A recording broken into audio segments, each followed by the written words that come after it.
ओम नमो भगवते वासुदेवाय। मित्रों, आपके और आपके परिवार पर भगवान नारायण की कृपा सदैव बनी रहे। आज मैं आपको गजेंद्र मोक्ष की कथा सुनाने जा रही हूँ। मन को शांत और कथा को धैर्य से सुने। कथा को पूरा सुनने से इसका पूर्ण फल मिलता है। चलिए शुरू करते हैं। चलिए सुनते हैं। भगवान श्री कृष्ण ने भगवत पुराण में कहा है, जो मनुष्य इसका पाठ करेगा उसके लिए जीवन में कुछ भी असंभव नहीं होगा। वो मुझे प्राप्त कर लेगा और वह कथा को सुनने मात्र से ही मेरा अत्यंत प्रिय बन जाएगा। इसका पाठ ब्रह्म मुहूर्त में भगवान श्री हरि के सामने या कहीं भी भावपूर्वक कर सकते हैं। इसका निरंतर पाठ करने से मनुष्य सभी पापों से मुक्त हो जाता है, सभी कष्टों का निवारण हो जाता है और दुःसपनों का विनाश होता है। सभी प्रकार के विघ्नों का विनाश हो जाता है और मृत्यु प्रांत कभी उसे नरक में नहीं जाना पड़ता। ऐसा स्वयं भगवान का वचन है। प्राचीन काल की बात है। द्रविड़ देश में एक पांड्य वंशी राजा राज्य करते थे। उनका नाम था इंद्रधुमन। वे भगवान की आराधना में ही अपना अधिक समय व्यतीत करते थे। यद्यपि उनके राज्य में सर्वत्र सुख शांति थी, प्रजा प्रत्येक रीति से संतुष्ट थी, तथापि राजा इंद्रधुमन अपना समय राज्य कार्य में कम ही दे पाते थे।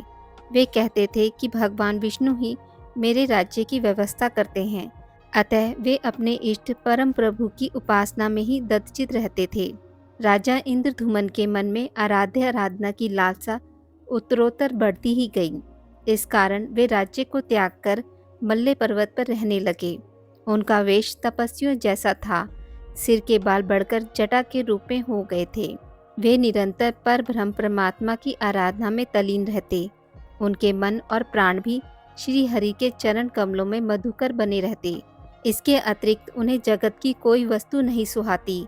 उन्हें राज्य, कोष, प्रजा तथा पत्नी आदि किसी प्राणी या पदार्थ की स्मृति ही नहीं होती थी। एक बार की बात है, राजा इंद्रधुमन प्रतिदिन की भांति स्नान आदि से निर्वृत्त होकर सर्वसमर्थ प्रभु की उपासना में तल्लीन थे। उन्हें ब्रह्म जगत का तनिक भी ध्यान नहीं था।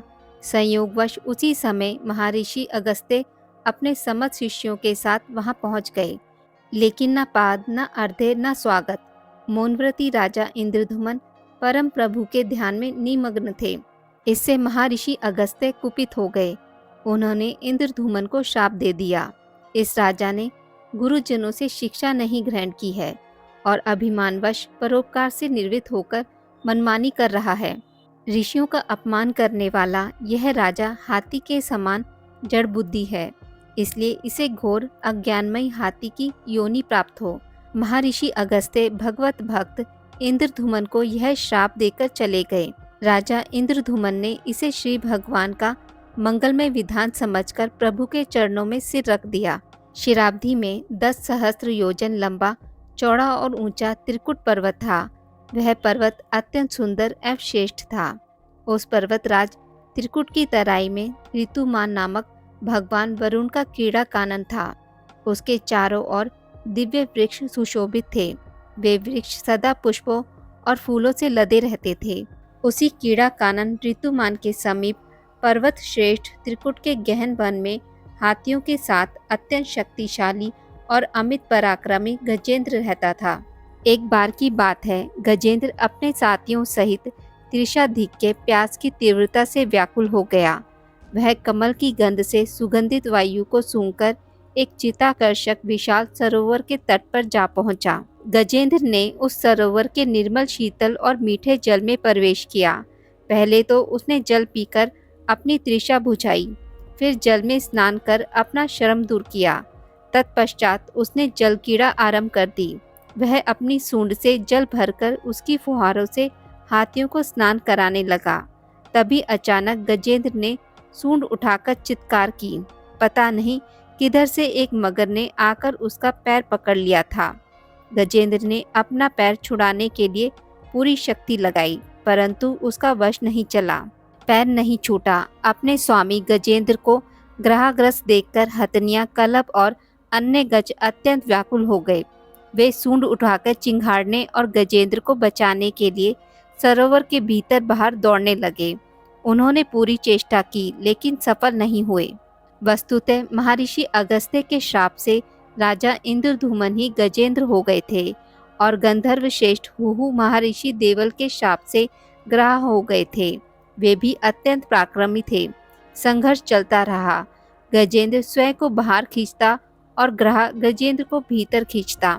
सरोवर का निर्मल जल गंदल हो गया था। कमल दल शत विशत हो गए। जल जंतु व्याकुल हो उठे। गजेंद्र और ग्रह का संघर्ष एक सहस्त्र वर्ष चलता रहा। दोनों जीवित रहे। यह दृश्य देखकर देवगण चकित हो गए। अंततः गजेंद्र का शरीर शिथिल हो गया। उसके शरीर में शक्ति और मन में उत्साह नहीं रहा, परंतु जलचर होने के कारण ग्रह की शक्ति में कोई कमी नहीं आई। उसकी शक्ति बढ़ती गई। वह नवीन उत्साह से अधिक शक्ति लगाकर गजेंद्र को खींचने लगा। असमर्थ गजेंद्र के प्राण संकट में पड़ गए। उसकी शक्ति और पराक्रम का अहंकार चूर चूर हो गया। वह पूर्णतः निराश हो गया, किंतु पूर्व जन्म की निरंतर भगवत आराधना के फलस्वरूप उसे भगवत स्मृति हो आई। उसने निश्चय किया कि मैं कराल काल के भय से चराचर प्राणियों के शरण सर्वसमर्थ प्रभु की शरण ग्रहण करता हूँ। इस निश्चय के साथ गजेंद्र मन को एकाग्र कर पूर्व जन्म में सीखे श्रेष्ठ स्रोत द्वारा परम प्रभु की स्तुति करने लगा। गजेंद्र की स्तुति सुनकर सर्वात्मा सर्वदेव रूप भगवान विष्णु प्रकट हो गए। गजेंद्र को पीड़ित देखकर भगवान विष्णु गरुड़ पर आरूढ़ होकर अत्यंत शीघ्रता से उक्त सरोवर के तट पर पहुंचे।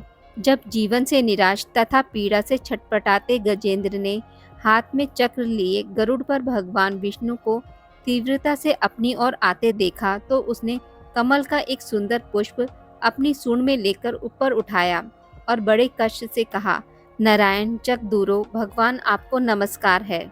गजेंद्र को अत्यंत पीड़ित देखकर भगवान विष्णु गरुड़ की पीठ से कूद पड़े और गजेंद्र के साथ ग्रह को भी सरोवर से बाहर खींच लाए और तुरंत अपने तीक्ष्ण चक्र से ग्रह का मुंह फाड़कर गजेंद्र को मुक्त कर दिया। ब्रह्मा आदि देवगण श्री हरि की प्रशंसा करते हुए उनके ऊपर स्वर्गिक सुमनों की वृष्टि करने लगे। सिद्ध और ऋषि महर्षि परब्रह्म भगवान विष्णु का गुणगान करने लगे।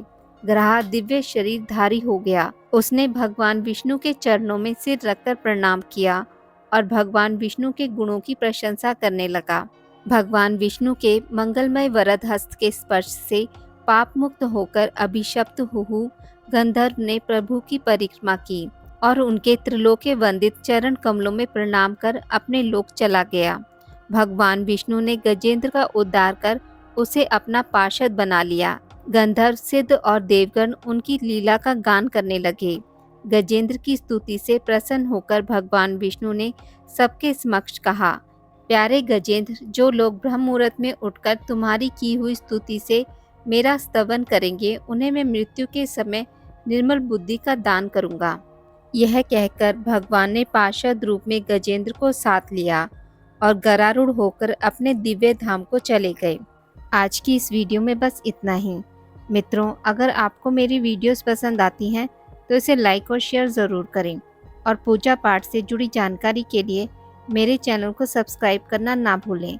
धन्यवाद।